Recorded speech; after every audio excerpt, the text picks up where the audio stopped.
today, we are also engaged in battles around queer sexuality. You know, the don't say gay bill kind of thing, the model from Florida, but it's becoming pretty widespread. Even Smithtown's library was just in the news for taking children's books out of their pride display and moving any pride displays out of the children's portion of the library. So these are big cultural dilemmas and battles, but they don't serve a rational purpose. They serve an ideological purpose. They serve a religious purpose, perhaps. They certainly tap into people's emotions and serve a purpose there. But they're, you know, to get to your original question, they don't serve a purpose in terms of making a more functional society. If by functional, we mean one that runs smoothly and makes people happy.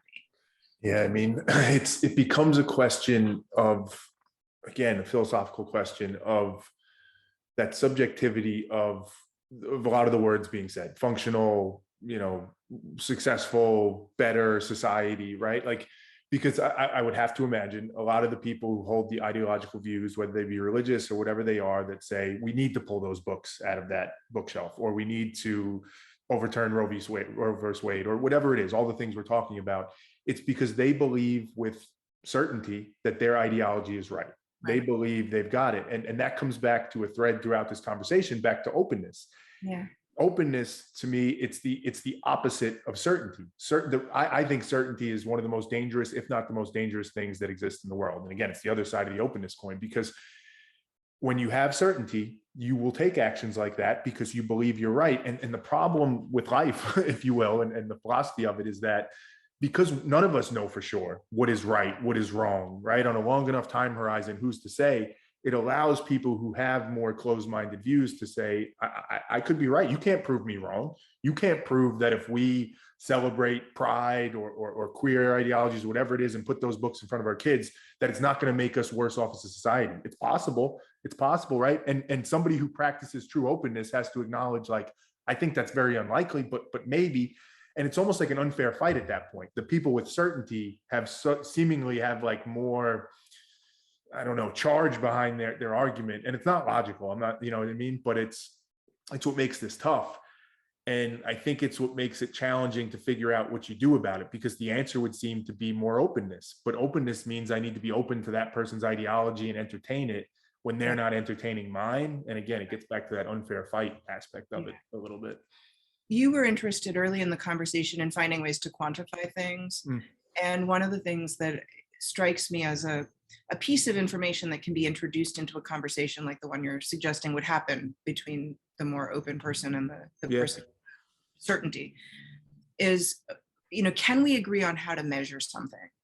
Can we agree on how to measure whether this is dangerous or whether it's less dangerous? And maybe we can't, but one measurement that we might all be able to agree on is, and it speaks to a kind of religious ideology too, is sort of the protection of life, right?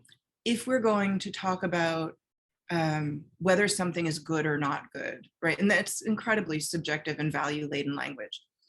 Maybe we can talk about, will doing it allow more people to live, or will doing it be associated with more people dying? And one thing we know about death rates for young people is that being closed to discussions around sexuality, drug use, all kinds of things increases death. Right? More kids kill themselves, more kids overdose, more kids engage in risky behavior when they don't have good information. Let me not use the word good, when they don't have accurate information about things.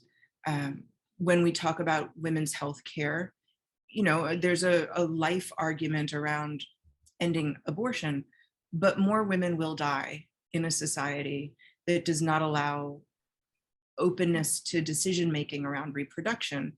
And entirely possible, particularly among poorer women, more kids will suffer in a society that doesn't provide strong economic and social support for kids if they are born into households where they don't have enough support. So their lives will also be likely shortened, right? I mean, they will be born, but they will likely have shorter and less healthy lives. And so I think it's complicated, but if people want to have a discussion about whether openness is beneficial or not, and what kinds of openness are beneficial or not, then one metric could be, does it facilitate longer life, happier life? Does it facilitate greater health? Yeah.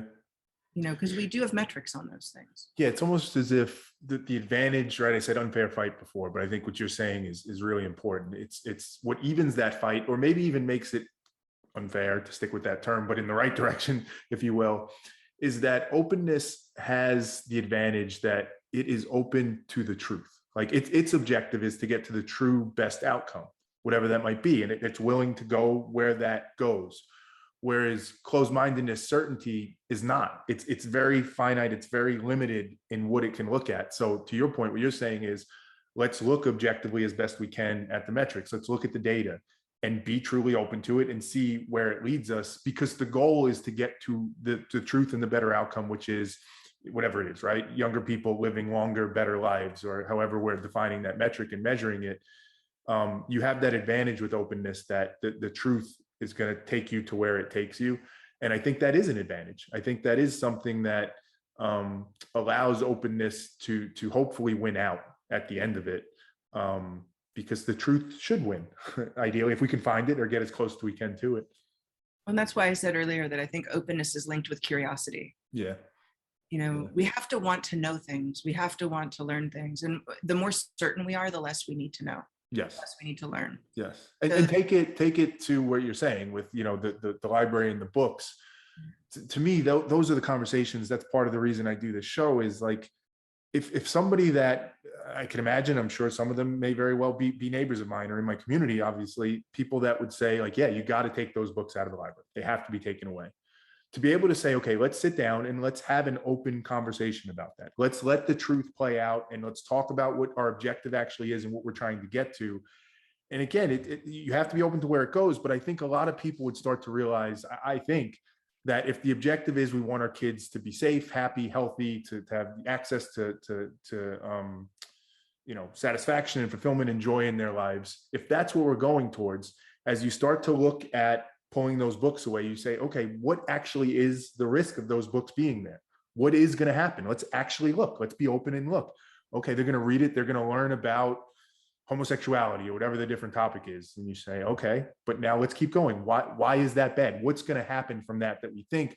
And it forces that curiosity, as you say, to actually face the truth and say, is what I'm saying rational? Is what am I afraid of actually rational? Is this boundary that I'm setting actually functional, or is it rooted in something that's not real? And Right. That curiosity gives us a better chance to get to that outcome. Right. To be fair to Smithtown, I believe they didn't take the books off the shelves, but they just limited the display. But even that's an interesting choice. It's like saying, yeah, if you're willing to hunt around, maybe you'll find that thing, but we're not going to tell you we have it. Yeah. We're not going to show it.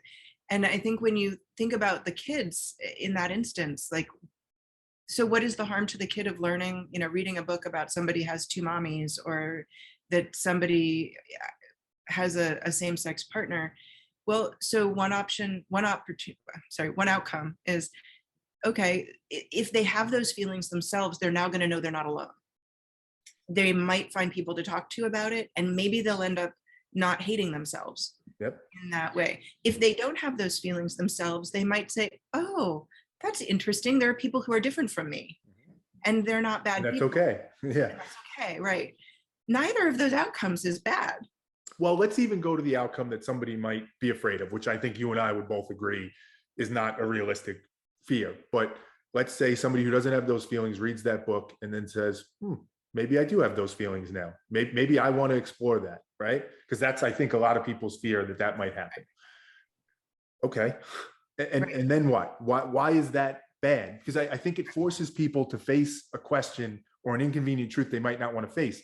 I think if you play out that thread, what it says is like, well, they may start acting gay if they're not gay.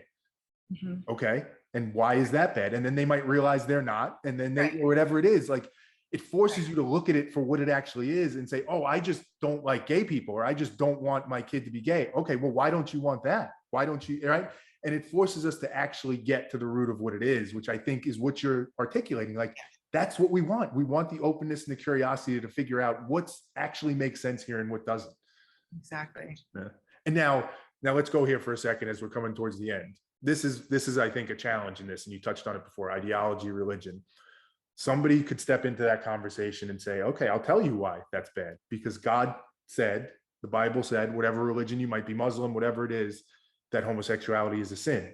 And now we get into the conversation of like, that's, if somebody actually believes that there is a God in the sky, maybe there is, I'm not judging anybody for that, that's decreed that this is true, homosexuality is a sin, you run into a very difficult dilemma, I think, for a lot of people. My personal take on that, just my personal, it's not judging anybody else's, I like to go more the route of saying, well, why would God say that?